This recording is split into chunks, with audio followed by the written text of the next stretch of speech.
بسم اللہ الرحمن الرحیم۔ السلام علیکم۔ سلامتی ہو آپ تمام پر اللہ کی رحمت اور اس کی برکتیں ہوں۔ تعمیر نو میں آپ سبھی کا خیر مقدم ہے۔ بہت ہی ایتھینٹک بات آپ کے سامنے لے آئی ہوں جو اسلامی تاریخ کا واقعہ ہے۔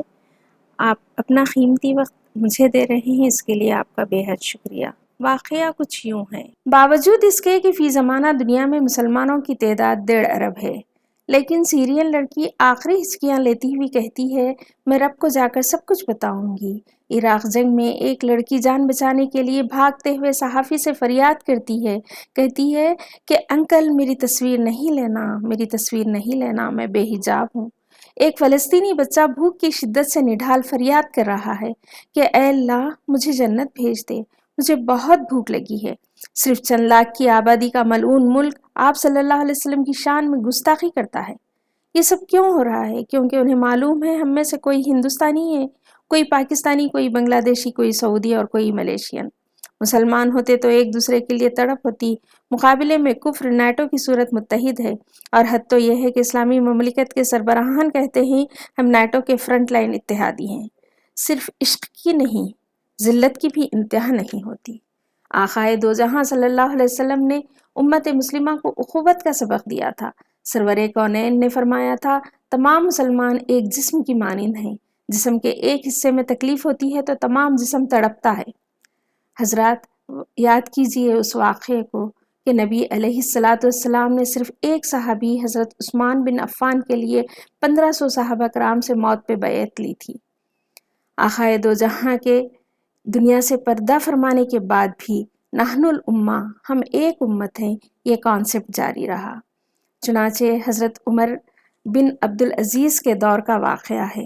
یہ واقعہ آپ کو سنانے کا مقصد میرا ایک ہی ہے کہ ہمارے ایمان تازہ ہو جائیں، ہمیں ایمانی طاقت آ جائے اور ہم ایک دوسرے کے دوست ہو جائیں۔ چاہے دنیا کے کسی بھی کونے میں ہوں، اگر ہم مسلمان ہیں تو ہم بھائی بھائی ہیں۔ سب سے بلند رشتہ مسلمان کا مسلمان سے ہے۔ واقعہ کچھ یوں ہے کہ حضرت عمر بن عبدالعزیز نے اپنے ایک قاصد کو شاہ روم کے پاس کسی کام سے بھیجا۔ شاہ روم وہاں پہ اسلامی حکومت نہیں تھی۔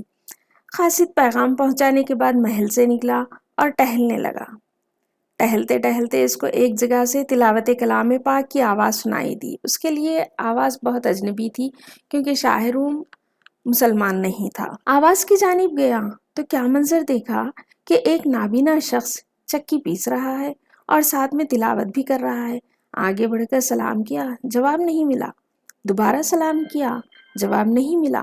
تیسری بار سلام کیا، تب نابینا شخص نے سر اٹھا کر کہا، شاہ روم کے دربار میں سلام کیسے؟ قاصد نے کہا، پہلے یہ بتا کہ شاہ روم کے دربار میں مسلمان کیسے؟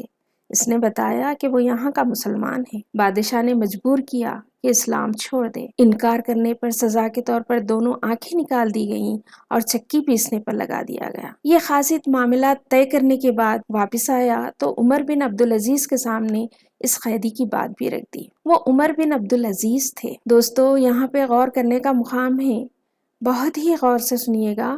وہ عمر بن عبدالعزیز تھے۔ نحن الامہ کا کانسیپٹ انہوں نے کوئی مذمتی بیان جاری نہیں کیا جیسے کہ آج کے وقت میں ہوتا ہے۔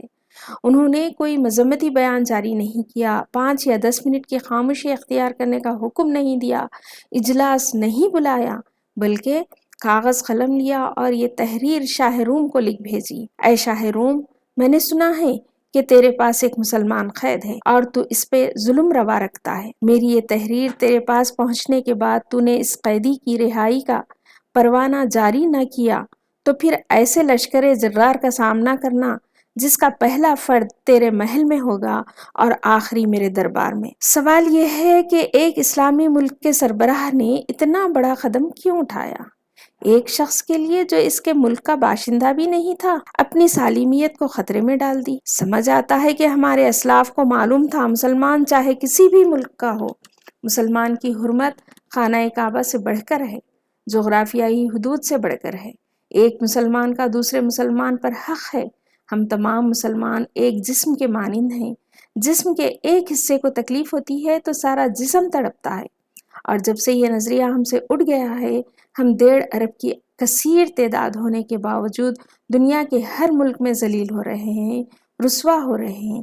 اقبال نے اسی حالت پہ نوجوانوں سے خطاب میں بڑے درد سے کہا تھا، گنوا دی ہم نے جو اسلاف سے میراث پائی تھی، گنوا دی ہم نے جو اسلاف سے میراث پائی تھی، سریا سے زمیں پہ آسمان نے ہم کو دے مارا۔